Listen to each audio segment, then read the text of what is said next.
Halo teman-teman bahas saham, kembali lagi dengan channel ini.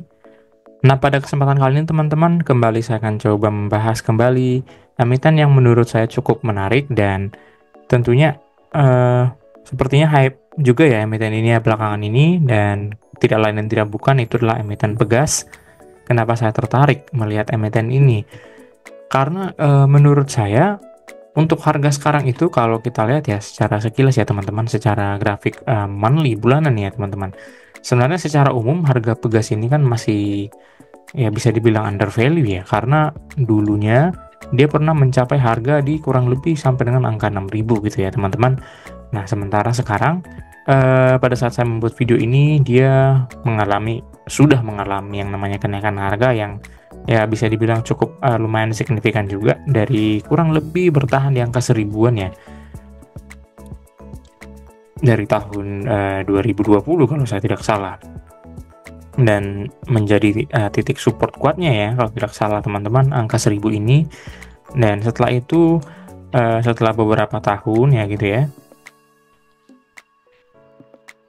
baru dia bisa mengalami yang namanya kenaikan yang ya bisa kita katakan saja cukup signifikan ya teman-teman, dari harga kurang lebih seribuan ya gitu ya, sehingga sekarang dia sudah mencapai angka 1600, dan apakah nanti kedepannya bisa terjadi peningkatan lagi gitu ya. Nah, jadi di video kali ini seperti biasa saya akan membahas dari sisi teknikal dan juga dari sisi fundamentalnya secara sekilas. Nah, langsung saja teman-teman dari sisi teknikal. Nah, saya tertarik melihat nih teman-teman. Pertama dari grafik bulanan atau monthly ya. Di sini saya mau mencari nih teman-teman titik resistennya gitu ya. Nah, kalau saya bisa membuat di sini garis gitu ya. Nah, garis ini saya rasa menjadi titik support berikutnya setelah harga 1000 gitu ya teman-teman. Itu kurang lebih di angka 1500. Kenapa saya katakan 1500? Karena angka 1500 ini tentunya pernah menjadi titik pemantulan ya teman-teman dari emiten ini. Yang pertama itu di tahun 2007, kemudian di tahun 2017 juga ini teman-teman, dan memang pada saat pandemi dia breakdown ya, turun, dan di tahun 2021 ini 1500 ini juga menjadi titik support kuat untuk mengalami peningkatan gitu teman-teman. Nah, jadi kalau kita katakan di harga sekarang ini di angka 1675, kalaupun dia turun kemungkinan besar akan menuju ke angka 1500 gitu ya teman-teman. Dan menurut saya pribadi sih kalau dia turun kembali ke kisaran harga range 1075 sampai dengan 1500, ya saya rasa sih baik saja ya, walaupun memang emiten ini lebih ke cyclical ya teman-teman. Nah, hal yang saya rasa juga perlu kita perhatikan kalau kita lihat grafiknya secara daily ya teman-teman. Di sini juga tampak jelas bahwasanya emiten ini ternyata ada gap di bawah ya teman-teman. Nah, di sini kalau saya perbesar ya grafiknya secara grafik harian, di sini terdapat gap yang cukup besar teman-teman investor, yaitu di kurang lebih kisaran harga angka 1200 ya kalau saya tidak salah ya, angka 1200-an. Nah, jadi saya bisa simpulkan sih teman-teman, untuk sementara bisa saja dia menuju ke sini nih teman-teman, di angka 1300 ya, atau angka 1000, kurang lebih angka 1300 deh teman-teman. Angka 1300 ini ya memang pernah mengalami pemantulan juga ya di angka 1300 ya teman-teman, yaitu di periode tahun 2023 Juni dan juga nih di tahun 2022 bulan Januari. Karena adanya gap di sini, kemungkinan besar ya kalaupun memang dia masih bertahan di angka 1500 bisa saja ya. Tapi kalau memang dia tidak bertahan, dia akan berusaha untuk menutup gap ini dulu nih teman-teman.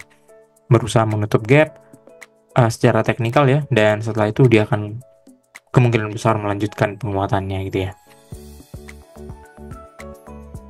Nah, potensinya bagaimana sih teman-teman untuk Pegas ini? Dari sisi teknikal sih saya lihat potensinya cukup besar ya teman-teman. Karena kalau kita perhatikan di sini juga ada gap nih teman-teman.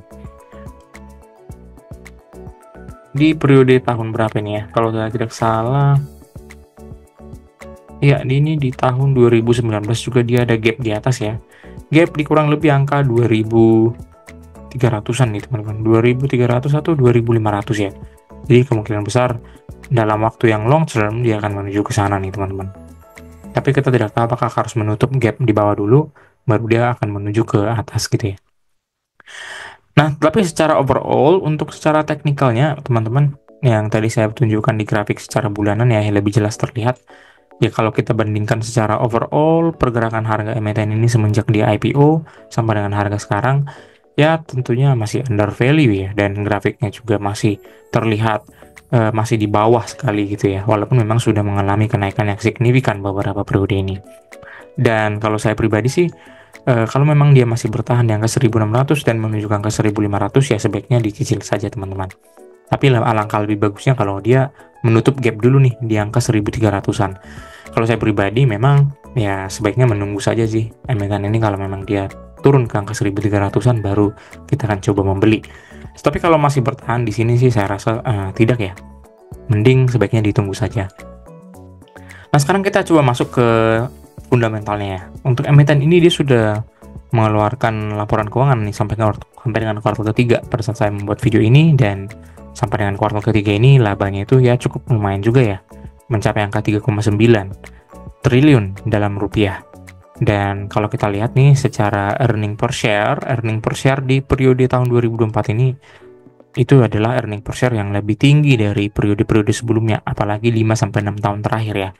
Dan kalau kita lihat di grafik ini lebih jelas lagi, untuk earning per share sampai dengan kuartal ketiga ini sudah ya kurang lebih sama dengan earning per share ataupun laba bersih di tahun 2023. Dan kemungkinan besar dia akan melampaui earning per share di tahun atau laba bersih di tahun 2022 ya, yang menjadi titik tertinggi nih selama 5-6 tahun terakhir. Dan kalau kita lihat di tahun 2022 memang pencapaian laba bersihnya itu mencapai angka 5 triliun ya dalam rupiah. Dan cukup menarik sih menurut saya untuk emiten ini ya, karena emiten ini kan emiten cyclical dan mungkin pada saat inilah dia menghasilkan laba bersih atau performa yang cukup tinggi gitu ya. Dari sisi ROE-nya juga cukup bagus ya, di angka 12,8, sudah lebih tinggi sih dari periode-periode sebelumnya kalau kita setahunkan gitu ya. Nah, atas dasar itu performa yang tadi, kalau menurut tabel saya ini, menurut analisis saya pribadi, emiten ini sih seharusnya dihargai di angka 1900-an ya. Dengan harga sekarang di angka kurang lebih 1600-an ya, tentunya masih cukup banyak ya gain yang mungkin bisa diperoleh, kurang lebih 18% gitu ya, menuju angka 1900-an. Ya kalau untuk secara harga wajar, kalau kita lihat historis sih sebenarnya sudah melampaui angka 1500 ya, jadi cukup wajar.